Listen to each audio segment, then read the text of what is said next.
Hey guys, welcome to my channel. Today I'm going to show you how to make my signature sponge cake recipe.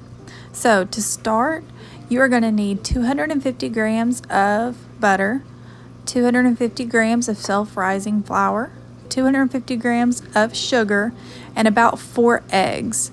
This is going to make a 6-inch cake. You're going to need your 2 6-inch pans, and then you're going to get, I use these circular parchment papers to make sure that my cakes do not stick. So obviously these are in 8 inches, I need 6 inches. So I'm going to fold it in half, then I'm going to fold it again on top of itself, and then I will fold it in half again. Then what I'm going to do is point the point of the parchment paper in the center of the tin, and the excess I'm just going to cut off. That way you will have 2 circles that are exactly 6 inches, and you can cover your tins with the non-stick paper. That way your cakes will not stick. As you can see, it's also greased in there with some melted butter. That way around the edges and everything, the cakes won't stick, so you won't have a uh-oh moment where you take it out of the tin, your cakes are beautiful, but oh no, your cakes have stuck. So don't worry, this method is foolproof. It'll work every single time.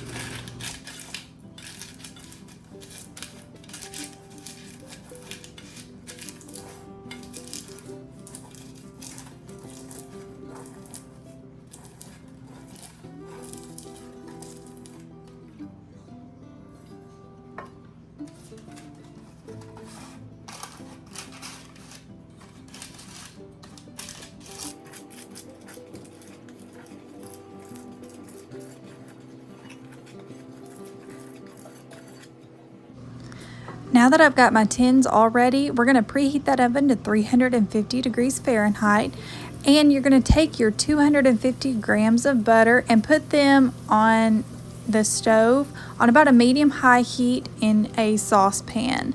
So what we're trying to do here is just melt the butter. While that butter's melting down, you want to take your 4 eggs and just kind of give them a little beat. You want to just break them up. You're not trying to whisk them, not trying to incorporate any air. You're just trying to break them up. And again, keep a watch on that butter. Make sure it's not too hot. Like I said, you're just trying to melt it.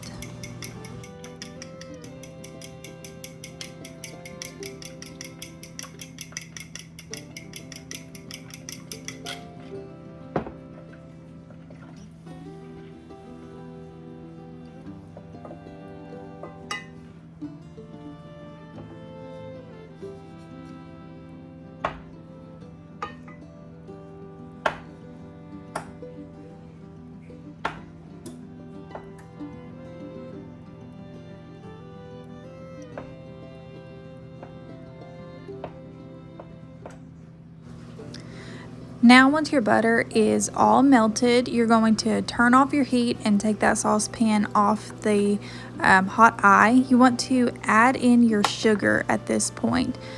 So here you just want to incorporate the melted butter and the sugar.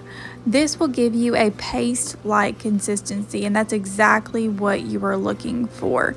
This also gives the butter a little bit of time to cool down before you add the eggs.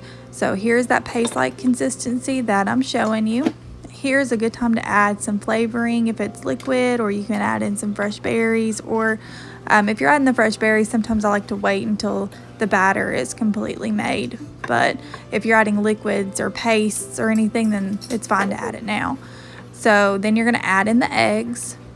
This point, it should be cool enough to add in the eggs. If it's too hot, then you could run the risk of getting cooked eggs, but at this point, you should be good to add those eggs in. Then you're going to add that flour. I like to add it in stages.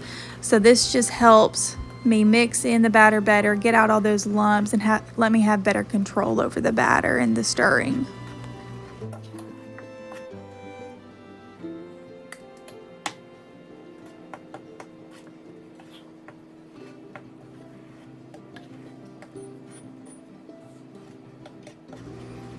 and just keep mixing that until you get that nice smooth batter. So after you get this smooth batter, no lumps or anything is in it, you are ready to put it into your 2 tins. So I'm going to divide this evenly. So I put it on my little scale. This batter for your 6-inch cakes will make about 450 grams per container.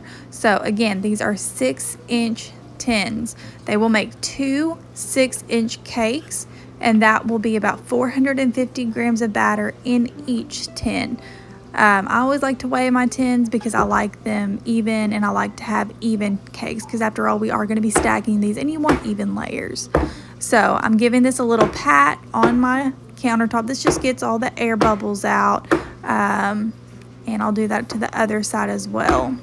Now, if you are wanting to make a bigger batch or a bigger cake, let's say you're wanting to make it 8-inch, go ahead and double this recipe. Doubling the recipe will make an 8-inch. So these will go into the oven for about 40 minutes. I always like to check on them about 25 minutes, give them a little turn, and then at 40 minutes they should be good to go. How you know that they're good is you'll press in the middle, and if your cake springs back, then you know that that cake is done. So after that, you take them out, let them cool, and then give them a little flip. And I like to pat the tins just to make sure, you know, nothing's sticking, and then lift it up. And you should have a cake that is lifted up and does not stick. That is why it's so important to prep your tins before you put your batter in there.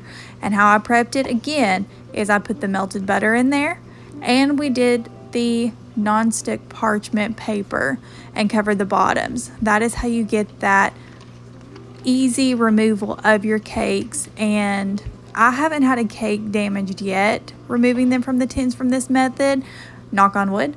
So I can say that I trust this method 100%. After you have them flipped over, you can take that parchment paper off your cakes and then flip them back over. If you're wanting to store your cakes, I always wrap them in cling film and I leave them overnight. Do not wrap them until they are fully cooled though. And just to keep in mind, a little tip, it is always better to bake your cakes a day ahead of time. So bake your cakes ahead of time, let them cool completely, wrap them in cling film, and then you will have a less crummy cake to work with and stack. Stay tuned for my next tutorial. If you try this recipe, I would love for you to tag me in it. And if you found this tutorial helpful, click subscribe, leave your comments below, and you will be notified on the next tutorials. Thanks. See you soon.